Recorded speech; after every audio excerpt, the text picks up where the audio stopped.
ಇವತ್ತಿನ ವಿಡಿಯೋದಲ್ಲಿ ಚಪಾತಿ, ರೊಟ್ಟಿ ಹಾಗೆಯೇ ಅನ್ನ ಜೊತೆ ಹೊಂದುವಂತಹ ತುಂಬಾನೇ ಸಿಂಪಲ್ ಆಗಿರುವಂತಹ ಒಂದು ರೆಸಿಪಿನ ಯಾವ ರೀತಿ ಮಾಡೋದು ಅಂತ ನೋಡೋಣ. ತುಂಬಾನೇ ಚೆನ್ನಾಗಿರುತ್ತೆ. ಹಾಗಾದರೆ ಬನ್ನಿ ತಡ ಮಾಡದೆ ರೆಸಿಪಿನ ಶುರು ಮಾಡೋಣ. ಇದನ್ನು ಮಾಡಲಿಕ್ಕೆ ಮೊದಲು ನಾನಿಲ್ಲಿ ಒಂದು ಪ್ಯಾನ್ಗೆ 4 ರಿಂದ 5 ಚಮಚ ಆಗುವಷ್ಟು ಎಣ್ಣೆ, 1 ಚಮಚ ಆಗುವಷ್ಟು ಜೀರಿಗೆ ಮತ್ತು ಸಾಸಿವೆನ ಹಾಕ್ಕೊಳ್ತಾ ಇದ್ದೀನಿ. ನೋಡಿ, ಜೀರಿಗೆ ಸಾಸಿವೆ ಎಲ್ಲ ಈ ರೀತಿಯಾಗಿ ಸಿಡಿದ ನಂತರ 1 ಎಸಳಾಗುವಷ್ಟು ಕರಿಬೇವು ಸೊಪ್ಪನ್ನು ಹಾಕ್ಕೊಳ್ತಾ ಇದ್ದೀನಿ. ಕರಿಬೇವು ಸೊಪ್ಪು ಚೆನ್ನಾಗಿ ಫ್ರೈ ಆದಮೇಲೆ ಇವಾಗ ನಾನಿಲ್ಲಿ ಮೀಡಿಯಮ್ ಸೈಜಿನ ಒಂದು ಈರುಳ್ಳಿನ ಈ ರೀತಿಯಾಗಿ ಸಣ್ಣದಾಗಿ ಉದ್ದವಾಗಿ ಕಟ್ ಮಾಡಿ ಹಾಕ್ಕೊಳ್ತಾ ಇದ್ದೀನಿ. ಇವಾಗ ಈರುಳ್ಳಿ ಎಲ್ಲ ಸ್ವಲ್ಪ ಕಲರ್ ಚೇಂಜ್ ಆಗೋವರೆಗೂ ಬೇಯಿಸ್ಕೊಂಡ್ರೆ ಸಾಕಾಗುತ್ತೆ.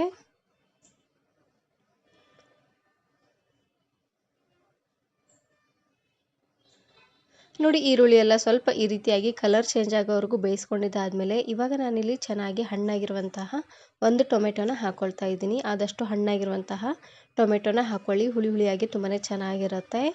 ಇದಕ್ಕೆ ನಾನಿವಾಗ ರುಚಿಗೆ ತಕ್ಕಷ್ಟು ಉಪ್ಪು ಹಾಗೆಯೇ 1/4 ಚಮಚ ಆಗುವಷ್ಟು ಅರಶಿನ ಪುಡಿನ ಹಾಕ್ಕೊಂಡು ಬೇಯಿಸ್ಕೊಳ್ತಾ ಇದ್ದೀನಿ. ಉಪ್ಪು ಹಾಗೆಯೇ ಅರಶಿನ ಪುಡಿನ ಹಾಕಿ ಬೇಯಿಸೋದ್ರಿಂದ ಟೊಮೆಟೊ ಎಲ್ಲ ಚೆನ್ನಾಗಿ ಸಾಫ್ಟಾಗಿ ಬೇಯುತ್ತೆ.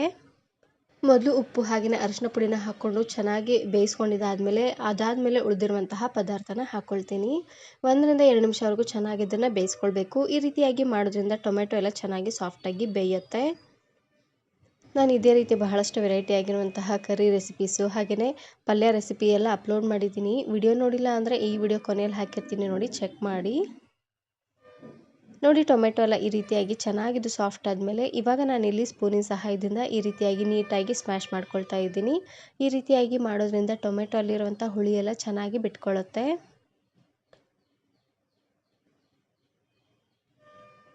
ನೋಡಿ, ಟೊಮೆಟೊ ಎಲ್ಲ ಸಾಫ್ಟಾಗಿ ಚೆನ್ನಾಗಿ ಬೆಂದಾದಮೇಲೆ ಇವಾಗ ನಾನಿಲ್ಲಿ 1 ಚಮಚ ಆಗುವಷ್ಟು ಖಾರದ ಪುಡಿನ ಹಾಕ್ಕೊಳ್ತಾ ಇದ್ದೀನಿ.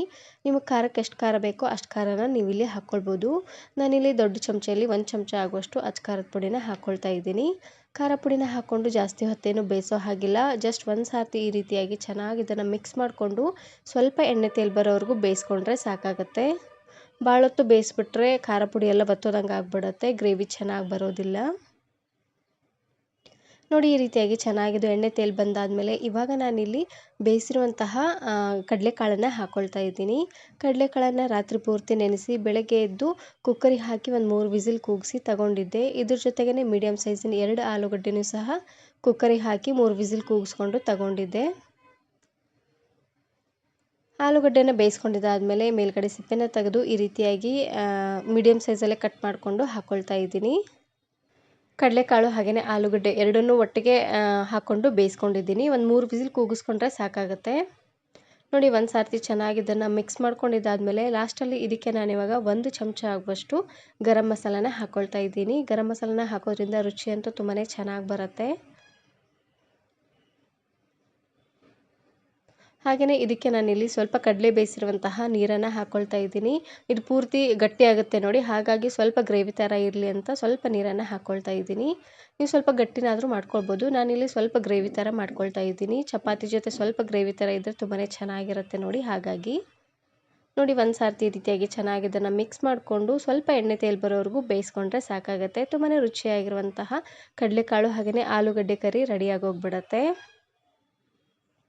ಇದಕ್ಕೆ ಯಾವುದೇ ರೀತಿಯಾಗಿರುವಂತಹ ಮಸಾಲೆನ ಹುರ್ಕೊಳ್ಬೇಕು, ರುಬ್ಬಬೇಕು ಅಂತ ಏನಿಲ್ಲ. ತುಂಬಾ ಸಿಂಪಲ್ಲಾಗಿ ಕ್ವಿಕ್ಕಾಗಿ ನೀವು ಇದನ್ನು ಮಾಡ್ಕೊಳ್ಬೋದು.